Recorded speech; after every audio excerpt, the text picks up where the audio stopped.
تو اس میں کوئی شک نہیں، مگر آج کا سوال یہ ہے سر، وہ یہ ہے کہ دیکھیں الیکشنز ہو رہے ہیں پاکستان میں، ایک تسلسل سے ہو رہے ہیں۔ جب مشرف بھی آیا اس کو بھی کوئی چھوٹے موٹے الیکشنز کروانے پڑے، اس کو بھی کوئی لبادہ اڑنا پڑا، کافلی کو سامنے لے آیا وغیرہ وغیرہ، MMA کو سامنے لے آیا، کیونکہ پبلک نے یہ بات اب قبول کر لی۔ یہ اس آرگیومنٹ کو ہم جیت چکے ہیں، جس طرح شامی صاحب نے کہا، یہ آرگیومنٹ ہم جیت چکے ہیں کہ حکومت صرف بنے گی تو پبلک کے ووٹ سے بنے گی۔ This argument is already one. جو چیز آلریڈی آپ جیت چکے ہیں اس پہ بار بار ایمفسائز کرنے سے کوئی فرق نہیں پڑنے لگا۔ جس آرگیومنٹ کو جیتنے کی آج ضرورت ہے، جس دلیل پہ ہمیں کھڑے ہونے کی ضرورت ہے، وہ وہی ہے جو میرے ساتھی نے سوال اٹھایا کہ یہ طبقاتی نظام ختم۔ جمہوریت صرف ایک ہمارے لیے قدم تھا اس منزل کی طرف کہ ہم نے اس طبقاتی نظام، اس ظلم و جبر کا خاتمہ کرنا ہے، اس معاشی استحصال کا خاتمہ کرنا ہے جو عوام کے ساتھ، لوگوں کے ساتھ، غریبوں کے ساتھ، محنت کشوں کے ساتھ ہوتا ہے۔ اور یہ اصل مطالبہ ہے۔ اور جب وہ ہوگا جب یہ جو انگریزوں کی بنائی ہوئی ایلیٹ اور فوج کی تحفظ، فوج اس ایلیٹ کو تحفظ دیتی ہے، جب یہ ایلیٹ ختم ہوگی تو پھر آپ دیکھیں نہ صرف جمہوریت، نہ صرف الیکشن، نہ سیاسی پارٹیاں، نہ صرف میڈیا، نہ صرف قانون، پورے پاکستان کی ثقافت، ہمارے آپس کے رشتے، تمام ہمارے نظریات، یہ سب چیزیں تبدیل ہوں گی جب یہ جاگیرداری نظام اور سرمایہ داری نظام ٹوٹے۔ آپ نے اتنی شدت کے ساتھ چند لفظوں پر زور دیا ڈاکٹر صاحب، آپ نے اتنی شدت کے ساتھ چند الفاظ پر زور دیا جو ریاست کو ریپرزینٹ کرتے ہیں کہ مظلوم سلطان پوری کا شعر یاد آ گیا، دل کی نازک رگیں ٹوٹتی ہیں، یاد اتنا بھی کوئی نہ آئے، تو مہربانی رگیں نہ ٹوٹے ہماری۔ وطن کو کچھ نہیں خطرہ،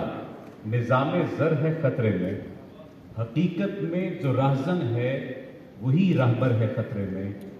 جو بیٹھا ہے صف ماتم بچھائے مرگ ظلمت پر، وہ نوحہ گر ہے خطرے میں،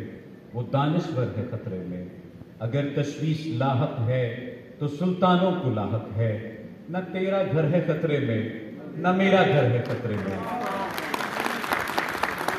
اور جہاں اقبال بھی نظر خط تنسیخ ہو جالب، وہاں تجھ کو شکایت ہے تیرا جوہر ہے خطرے میں۔ تو یہ شکایت کہ ہمارے جوہر، جس طرح سے یہاں پر بیٹھی ہوئی اسٹوڈنٹ نے یا بیٹی بہن نے یہ سوال کیا تھا کہ ہم کیا کریں، راہ دکھلائیں کسے، جب کوئی راہ رو منزل نہ ہو والی بات تو ہے ہی ہے، لیکن خیال جس کا تھا مجھے، خیال میں ملا مجھے، سوال کا جواب بھی سوال میں ملا مجھے۔ ہمارے جتنے سوال تھے ہمیں معلوم ہے ان کے جواب کیا تھے، لیکن پھر بھی جس طرح سے بیرسٹر عامر حسن صاحب نے کہا کہ جد و جہد ضروری ہے، منزل بھی خوبصورت ہے لیکن جد و جہد بھی خوبصورت ہے۔ بابا نجمی کی موجودگی میں اپنی آج کی اس نشست کا اختتام انہی کے پنجابی شعر سے کروں گا۔ بے ہمتے نے جڑے بہ کے شکوا کرن مقدراں دا۔ اب میرے سر پہ ویسے بال نہیں ہے بابا نجمی جیسے اب لہراتے ہوئے پڑھتے ہیں، لیکن بے ہمتے نے جڑے بہ کے شکوا کرن مقدراں دا، اگن والے اگ پیندے نے سینہ پاڑ کے پتھراں دا۔ یہ ہم ہی ہیں جن سے صبح روشن ہوں گی،